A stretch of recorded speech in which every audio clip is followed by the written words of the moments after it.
Bwana Yesu apewe sifa.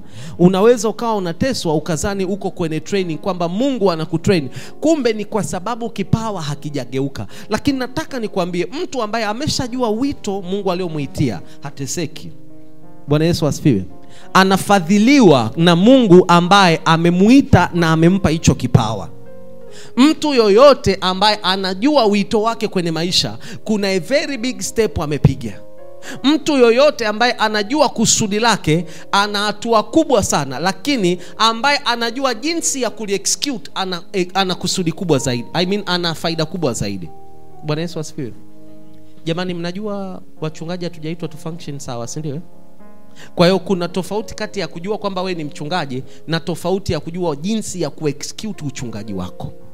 Kuna tofauti ya kujijua kwamba we ni banker ama ni accountant na namna ya kuexecute ile banking yako. Bwana Yesu apewe sifa. Kwa hiyo jinsi ya kuexecute ni tofauti na jinsi ya kujua. Hivyo kama upo hapa umeshalijua kusudi lako, maana yake kipawa kimeanza kugeuka. Sasa ili kifanikiwe lazima uwe na knowledge over the execution. Bwana Yesu asifiwe. Injili inaeleweka? Injili inaeleweka?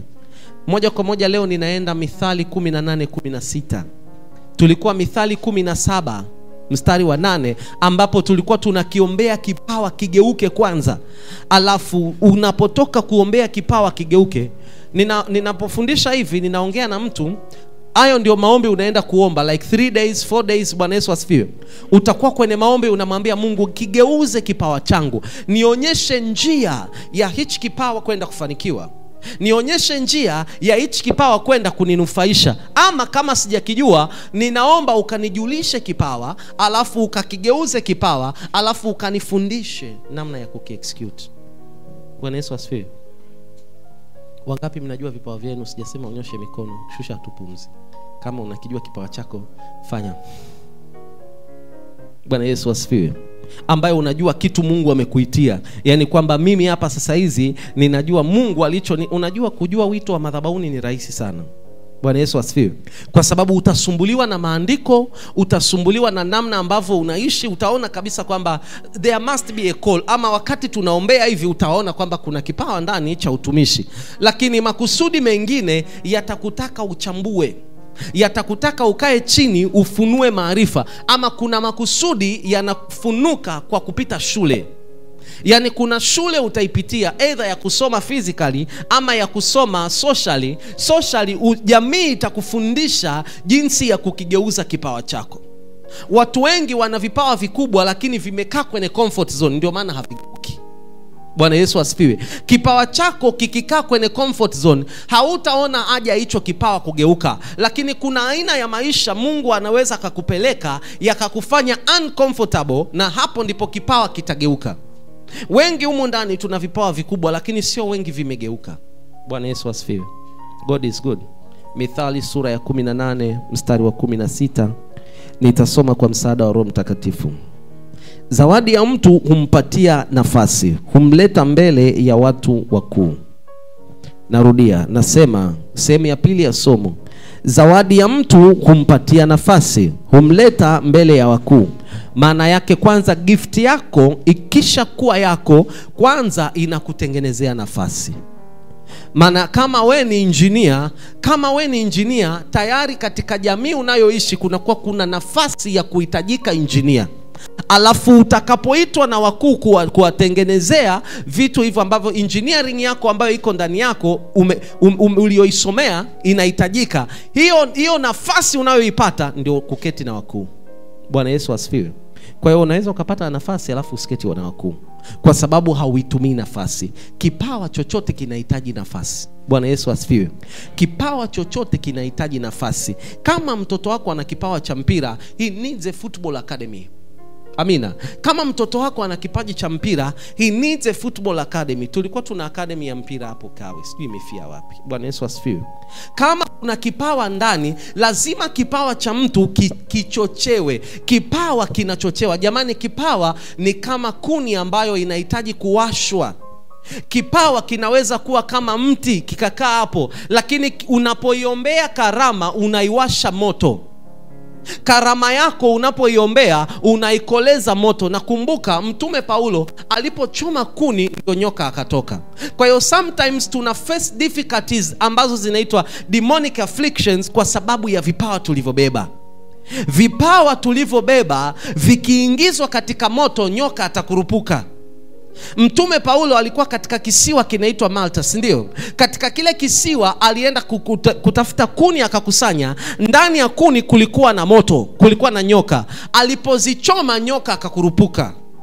Ninachotaka nikwambie, kuna karama hautajua kama inazuiwa na nyoka kama hautaichoma moto. That means your gift has to go through fire. You must go through a certain dimension of depression to know how much you can endure. Hapo huwezi kupata amina. Bwana Yesu asifiwe. Watu wanasema God forbid. Nani anataka depression? Hapa tulipo tuna heal. Bwana Yesu asifiwe. Hapo ulipo una heal. Lakini nataka nikwambie, gift yoyote lazima ifanyiwe mazoezi, na gift ya kiroho mazoezi yake ni kuiombea. So you must have time to pray for your gift. Wengi wetu tunataka kuwauliza manabii, zawadi yangu nini, karama yangu nini? Lakini ni wachache sana ambao tunamuulizaga Mungu, katika ulichonitia unataka nitende vipi? Watakatifu, katika ulichoitwa kuna namna ya kutenda. Hatutendi kama wengine. Bwana Yesu asifiwe. Sijui kama mmebahatika kuona, nasema so wote wainjilisti wachache. Miaka mingi sana ya nyuma, mtumishi wa Mungu Moses Klola alikuwa na rafiki yake mwinjilisti ambaye ndio ilikuwa sauti yake kusema Bwana asifiwe, mbengo zitafunguka. Sasa wainjilisti walivyomuona yule ametembea na nguvu za Mungu, wote wakamuiga. Mpaka leo unaona wainjilisti tunakutana nao, wengine wadogo, Bwana Yesu asifiwe, hata hawajamjua mtumishi wa Mungu, lakini wote wanasema Bwana apewe sifa. Akishaongea hivyo unajua mwinjilisti. Sasa kwa nini wote tunatembea kwa picha ya fulani? Kwa sababu hatujaona picha zetu. And any gift needs vision. Bwana Yesu asifiwe. Where there is vision there is provision. Bwana Yesu asifiwe. Any gift yoyote inahitaji maono. Gift isiyo na maono huwezi kuigeuza. Lazima ukione kipawa kwanza, kitakavogeuka kitakuaje. Ndio maana Mungu anatutanguziaga watu mbele ambao sisi tunawaita role models. Narudia, Mungu anatutanguliziaga mentors. Alipotaka kumfanya Elisha kuwa nabii mkubwa, alimtangulizia Elia mbele as a vision.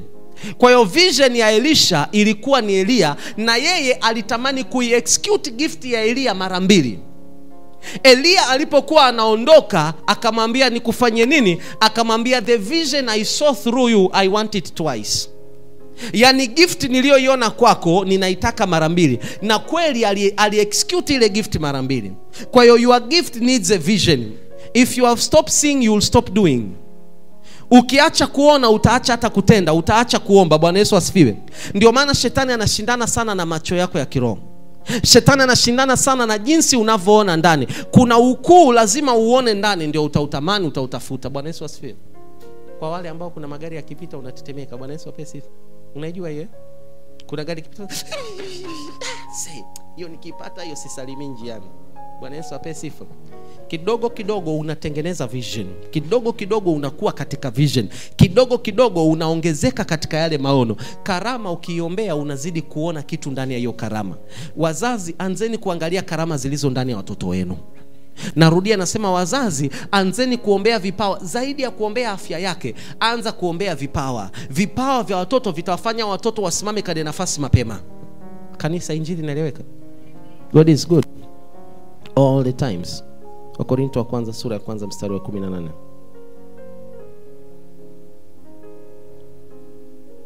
Wakorintho wa kwanza sura ya kwanza mstari wa 18 nitasoma. Biblia inasema, kwa sababu neno la msalaba kwao wanaopotea ni upuzi, bali kwetu sisi tunaokolewa ni nguvu za Mungu. Anaongelea neno la Mungu. Bwana Yesu asifiwe. Kwamba karama inatakiwa kula taarifa, karama inatakiwa kula neno. Karama ya mtu wa duniani, Bwana Yesu ape sifa. Napenda kutolea mfano mpira kwa sababu ni kitu ambacho watu wengi wanakifuatilia labda ama wanakifahamu. Mwangalie mtoto ambaye mpira umemuingia moyoni, utakuta ana idols amewabandika mpaka chumbani. Yani kwamba when I grow up I want to be like so and so. Kwa sisi watumishi, simu yangu utaikuta always kwenye wallpaper hapa nimemweka mtumishi. Bwana Yesu apewe sifa. Nimemweka mtumishi nyuma huko, nimejiweka mimi, lakini mwanzo ni yule mtu ambaye labda ninamtazamia katika huduma, ndio picha nayoiona. Bwana Yesu asifiwe. Kuna kitu Mungu anataka ukakitazame ambacho kipo ndani ya neno kinachotia nguvu karama. Ni kama bustani ambayo haipaliliwi haiwezi kupendeza. Shamba ambalo halipaliliwi litaota magugu, na karama ambayo haifanyiwi mazoezi itakuwa corrupted. There are many corrupted gifts. I repeat, there are many gifts which are called corrupted gift. Kanisa, unanielewa? Nasema kuna karama nyingi ziko corrupted, kwamba huyu mtu alitakiwa kuwa mwimbaji mzuri wa gospel, amegeuka sasa hizi anaimba nyimbo za kidunia. They started very well. I have an example of someone ambaye alikuwa akiimba kanisani, uwepo unashuka, watu wanafunguliwa hapo Moshi. Bwana Yesu apewe sifa. Amekuja Dar, amekutana na makundi, ameenda kufanya mazoezi hapo ambapo walikuwa wanafanyaga wasanii wengi, akaonekana, akainuliwa, na sasa hizi the gift is corrupted, anafanya kazi ya ibilisi. Lakini watu wanamjua, mpaka kanisa alilotoka wazazi wake ni watumishi, alikuwa ni mtumishi, alianza vizuri. The gift was not prayed for. The gift had no foundation. Foundation haishi kuwapigia makofi. Foundation, ukishapenda karama zao unatakiwa kuziombea karama zao. Unatakiwa kuiombea sasa hizi karama ya mtoto wako. Karama na kipawa kitamfikisha sehemu ambapo hakuna kitu kitamfikisha. Bwana Yesu asifiwe. God is good. Kanisa, wananielewa? Naomba karama yako ikakuketishe na wakuu kwa jina la Yesu. Naomba karama yako ikakuketishe na wakuu kwa jina la Yesu. Ukitoka hapa karama yako ikahitajike. Lakini karama ambayo hata wewe mwenyewe hujaivalue, no one can value it. I repeat, kama unaandika karama ambayo wewe hujaipa thamani, mwingine hawezi kuipa thamani. Na kwa unayeandika, thamani ya karama ni namna unavyowekeza kwenye hiyo karama. Thamani ya karama ni aina ya wekezo unalowekeza ndani ya hiyo karama. Aina ya wekezo unalowekeza ndani ya karama ndio inayotengeneza thamani. Okay, una kipawa, wewe ni mtumishi. Unawafundisha watu wangapi kwa wiki? Na unafundisha kwa eloquence kiasi gani? Unafundisha kwa wisdom gani? Ama unafundisha ili muda uende? Bwana Yesu apewe sifa. Wewe ni mpishi, unapika kwa kiasi gani? Bwana Yesu apewe sifa. God is good. Unajua ni kitu kibaya sana tukiishi kwa kujitetea. Bwana Yesu asifiwe. Mungu hataki tuishi ili kutafuta hela ya kula. Hakuna mtu ambaye ameacha greatness ambaye alikuwa anaishi tu kwa kutafuta hela ya kula. Tunatakiwa tuvuke kiwango cha kutafuta hela ya kula. Bwana Yesu apewe sifa. Na shetani anataka upigane vita za kiroho mpaka uwe unawaza kula kulipa ada. Kula kulipa ada, muda uzidi kwenda, na kizazi kinachofuata kisisaishe makosa yaliyopita. Tuendelee kutafuta hela ya kula. Hatuishi kutafuta hela ya kula. Bwana Yesu asifiwe. Hatuishi kutafuta hela ya kula. Tunatakiwa kuvuka hivyo viwango. Ndio maana nakwambia pray for your gift in Jesus name. Pray for your gift mpaka ifike hatua gift yako ikusanye watu 2, 3, 4, 5, 6 wasikilize kilicho ndani yako, wakitegemea kilicho ndani yako. God is good. Hii injili inaeleweka? Waebrania 4:12.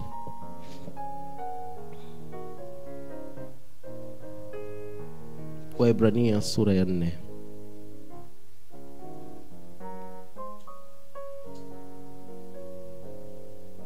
Nitasoma kwa msaada wa Roho Mtakatifu. Maana neno la Mungu li hai, tena lina nguvu, tena lina ukali kuliko upanga uwao wote ukatao kuwili, tena la choma hata kuzigawanya nafsi na roho na viungo na mafuta yaliyomo ndani yake, tena lije pesi kuyatambua mawazo na makusudi ya moyo. Nini Mungu anataka akufundishe? Mtakatifu ambaye haujui kusudi lako uliopo mahali hapa, usilitafute kusudi lako nje ya uwepo wa Mungu. Bwana Yesu asifiwe. Ambaye bado hujajua kusudi lako, kama umelijua na haukulijua katika uwepo, jaribu kulikuza hilo kusudi ndani ya uwepo. Lakini kama umelijua, hujalijua kusudi lako, nenda kalitafutie uweponi, maana kusudi lilianzia Eden. Bwana Yesu asifiwe. Kusudi lilianzia Eden. Niliwahi kusema hapa kwamba Eden maana yake ni uwepo, ni spot ambapo Mungu na mwanadamu walikuwa wanakutana. Kwa hiyo kusudi la mwanadamu linaanzia uweponi. If you want to know who you are, Bwana Yesu apewe sifa. Kumbuka Gideon alikuwa ni mtu anatoka kabila dogo kuliko lote na maskini, si ndio? Lakini Mungu alivyotokea mbele yake alimuita kutokana na huduma yake. Akaambia, sikiliza shujaa, Alipoambiwa shujaa akashtuka. Ni jina gani ili unaniita? Akaambia katika kabila letu sisi wa Benjamini, nadhani kama niko sahihi, wa Benjamini na kwa baba yangu sisi ndio wadogo. Kwa nini umeniita hivi? Malaika akarudia tena kumuita shujaa. When you meet the presence of God, the presence of God will address your strength. Bwana Yesu asifiwe. Yani ukikutana na uwepo wa Mungu utaanza kuonyeshwa kwanza nguvu zako, na we kama mwanadamu utaona madhaifu yako ili utengeneze. Isaya alipoenda mbele za Mungu alianza kwanza kuona madhaifu, akasema ole wangu nina midomo michafu. Alafu Mungu hakuona midomo yake, aliona nafasi, akasema tumtume nani duniani? Alipokuwa anasema tumtume nani, alikuwa angalia udhaifu wa mdomo. Udhaifu ulikuwa addressed na cherubim. Malaika kerubi aliaddress ule udhaifu. Mungu alishughulika na nguvu zake. Musa alienda mbele za Mungu na kigugumizi. Mungu akaona mtu ambaye atawavusha watu wake. When you are in the presence you will see how strong you are. When you are in the presence utaona uwepo wa Mungu jinsi ambavyo unaweza kukulift. When you are in the presence you will see the strength of what God has put in you. God knows you by your sin but he calls you by your name. Satan knows you by your name but he calls you by your sin. Bwana Yesu asifiwe. Kanisa hapo nimeeleweka? Nasema shetani akikuona wewe, cha kwanza anakuita kutokana na dhambi yako. Atakwambia wewe mwoga, wewe niangalie, wewe hivi mwongo. Kwa sababu gani? Anataka kutingisha credibility ya kitu kilicho ndani yako. Lakini Mungu always atakuaddress na kile kitu alichoweka ndani. Gideon alipoitwa shujaa, roho ya ushujaa ikaamka ndani yake. Kwa nini iliamka? Ukisoma Waamuzi sura ya 6 yote utaona malaika amemwambia inuka na nguvu zako hizi. Inuka na nguvu zako hizi manake nini? Sitokutia nguvu zaidi ya hizi. Yani hizi zilizo ndani yako zilihitaji tu kuwa addressed ili uzione. Kwa hiyo Biblia haisemi kama yeye alitiwa nguvu. Yesu alitiwa nguvu kwa sababu alichoka kwenye bustani ya Getsemani. Gideon hakuhitaji kutiwa nguvu, alihitaji kujulishwa juu ya nguvu alizonazo. Bwana Yesu asifiwe. Kuna watu mpo hapa mnamuomba Mungu awatie nguvu. Mungu hawezi kuwatia nguvu kwa sababu nguvu ziko ndani yenu, zinahitaji kuwa addressed ili ziweze kufunduka. Na kuna watu wamechoka. Kwa hiyo usishangae jirani yako anatiwa nguvu, wewe unafunuliwa nguvu. Ni kwa sababu wewe nguvu unazo. Bwana Yesu asifiwe. Kuna mtu alikuja siku moja ibadani akaombewa vizuri, watu wakadondoka kweli siku hiyo, lakini mwishoni akanifuata akaniambia, mtumishi jiangalie sana. Bwana Yesu asifiwe. Kaambia kuna shida gani? Nenda kamuombe Mungu vizuri. Kuna watu wengine tunakuja kanisani tunataka tudondoke. Kaambia jidondoshe mama. Bwana Yesu asifiwe. Ukitamani kudondoka jidondoshe, lakini kudondoka ama kutokudondoka hakumaanishi umepona wala kutokupona. Unaweza ukasema ukapona na unaweza ukadondoka usipone. Bwana Yesu asifiwe. Kwa hiyo mtumishi wa Mungu alikuwa anataka kudondoka. Anataka kwenye kuombewa lazima adondoke. That means your perception is not right. When your perception is not right, God will not work until he changes your perception. Nasema fikra yako. Sehemu ya kwanza Mungu anayeshughulikia kipawa cha mtu ili kigeuke ni kwenye fikra zake. Kwa hiyo Gideon alianza kwanza kushughulikiwa kwenye fikra kwamba wewe ni shujaa. Alafu akaambiwa uhitaji nguvu zingine. Inuka na nguvu zako, kaangamize kwanza madhabahu ya baba yako ya Baali. Alafu ukitoka mtolee Mungu sadaka, alafu baada ya hapo nenda vitani. Gideon akapata nguvu ndani yake ya kumwambia Mungu nionyeshe ishara. Naomba ngozi hii iloane, alafu huku pasiloane. Mungu akatenda.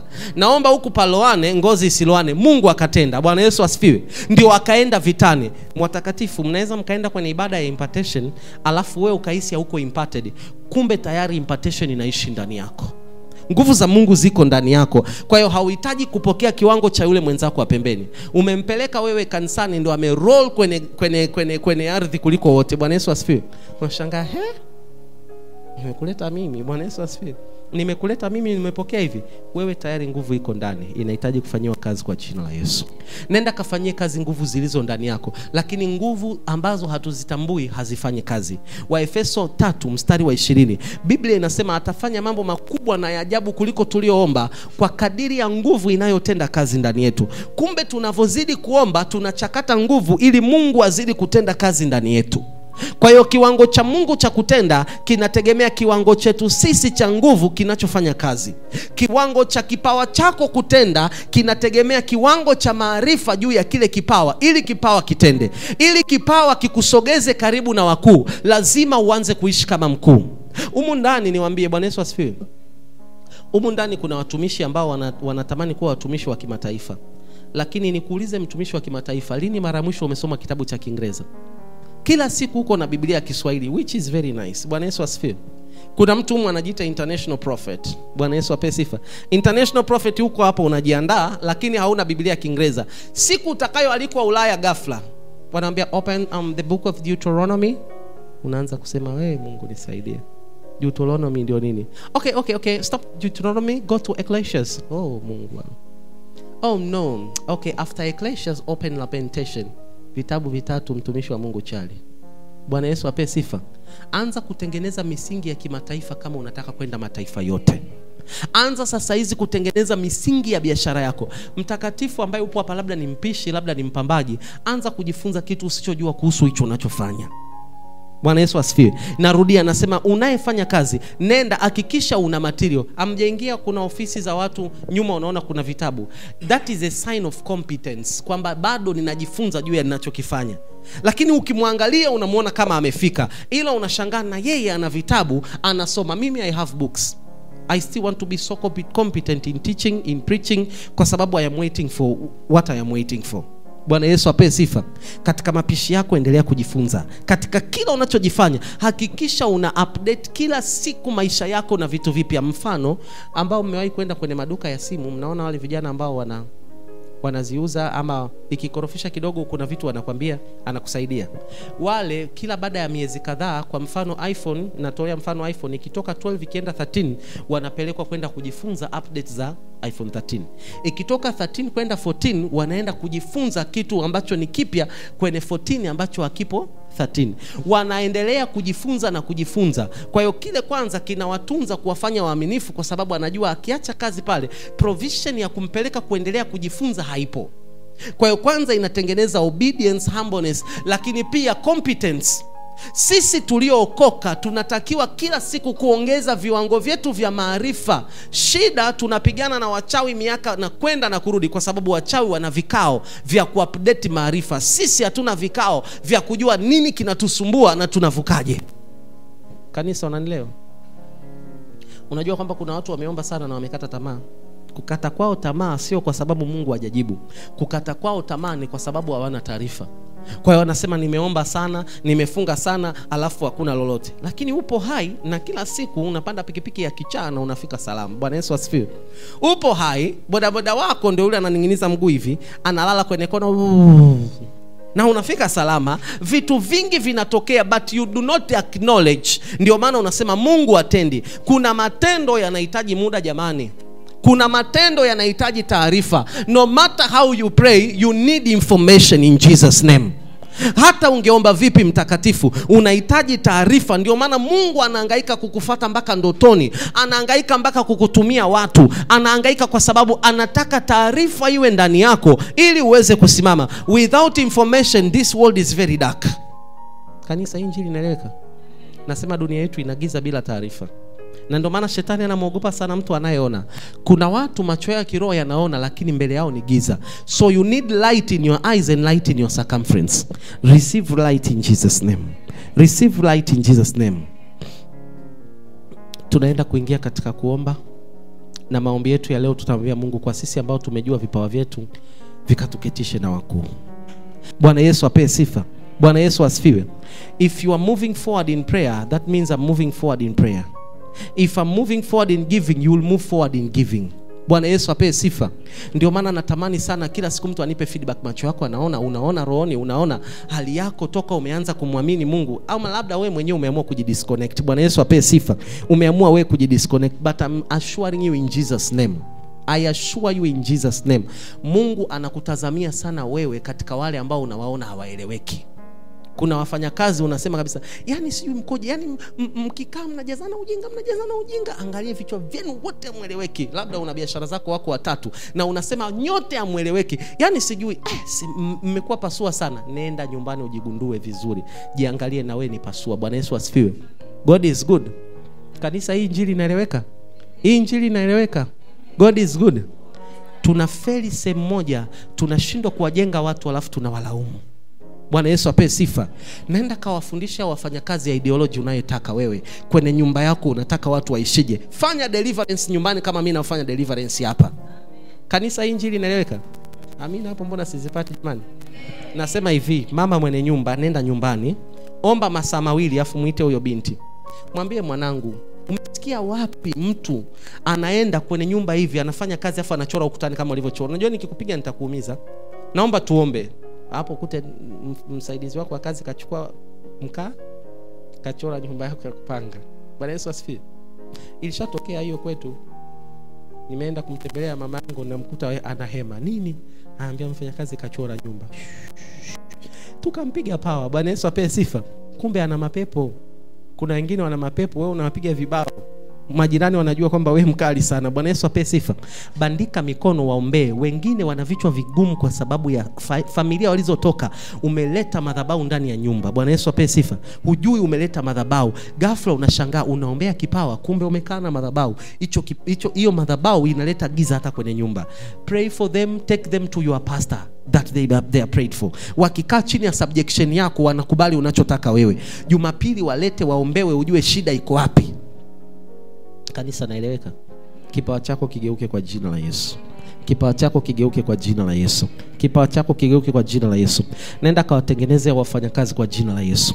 Nenda kawasimulie unavyotaka wawe, usiwalaumu wakati hujaongea nao. Nenda kawasimulie alafu wakuone pia kwamba wewe you are a very competent person. Yesu alikaa na mitume, walikuwa na mambo mengi, walikuwa na mashindano, mitume walikuwa na mambo mengi sana. Wanaambia Yesu, nani mkuu kati yetu? Akaanza kuambia, mkuu kati yenu ni mdogo kuliko wote. Nani anataka mdogo? Hakuna. Kwa hiyo wote wakajinyenyekeza. Alikuwa anawatengeneza, madhaifu yao alikuwa anayabea. Alipoondoka wakawa watu great, na mitume wakaanza kutengeneza watu. Bwana Yesu ape sifa. We are learning the leadership tips za leadership from Jesus kwa sababu ya Christians. Anza sasa hizi kuwatengeneza watoto ili wasije wakakuumiza kichwa baadaye. Wazazi mnaelewa? Anza kuelezea kwamba tukipishana tunafanya hivi, tunafanya hivi, tunafanya hivi. Bwana Yesu asifiwe. Nimewahi kukaa na watu na nikawa nawaambia kwamba kwenye huduma tufanye 1, 2, 3. Nisipokiona nitakirudia tena. Nisipokiona nitakirudia tena. Nikirudia mara 7 kama hawatafanya, maana yake hayo ni maamuzi sasa, si ndio? A mistake repeated more than twice is a decision. Kwa hiyo nitaendelea kuwasimulia na kuwasimulia mpaka pale ambapo nitaona kile kitu kimetokea. Communicate your vision. Bwana Yesu asifiwe. Communicate your vision. Naomba maono yako yakawe na nguvu kwa jina la Yesu. Naomba maono yako yakawe na nguvu kwa jina la Yesu. Usiku wa leo naomba Mungu akakuonyeshe kipawa chako kigeukie wapi ili kikafanikiwe. Nyinyi wengine ni washauri wazuri sana, lakini mnaogopa kuwashauri watu. Kuna watu umepewa roho za shauri, kuwashauri, you are a very good counselor, lakini unashangaa mbona nawe washauri watu mwenyewe hayanisaidii, unashindwa kucancel. The moment ukijua kwamba you are a good counselor, ukianza kucancel, kipawa kimegeuka, utafanikiwa. Ukafanikiwe kwa jina la Yesu. Biashara zako zikafanikiwe kwa jina la Yesu. Kama kipawa chako kugeuka ni biashara, biashara yako ikafanikiwe kwa jina la Yesu. Kipawa chako kikageuke kikakuketishe na wakuu. Wakuu wakaje wakanunue kwako kwa jina la Yesu. Wakuu wakatafute contact zako, wakaombewe na wewe kwa jina la Yesu. Nasema wakuu wakaombewe na wewe kwa jina la Yesu. Bwana Yesu asifiwe. God is good. Kipawa chochote kikisha geuka, Mungu atakuletea watu ambao ni msaada. Kipawa chochote kikisha geuka, Mungu atakuletea watu ambao watakibeba hicho kipawa, watakifikisha pale kinapotakiwa kufika. Ama kuna vipawa vimepewa kukaa juu ya mbawa za tai. Unanielewa? Kipawa kimepewa kukaa juu ya mbawa za tai. Maana yake kama hizo mbawa hauna wewe, Mungu atakuletea tai ambaye atakufikisha mbali unapotaka kwenda. Simama pale ulipo.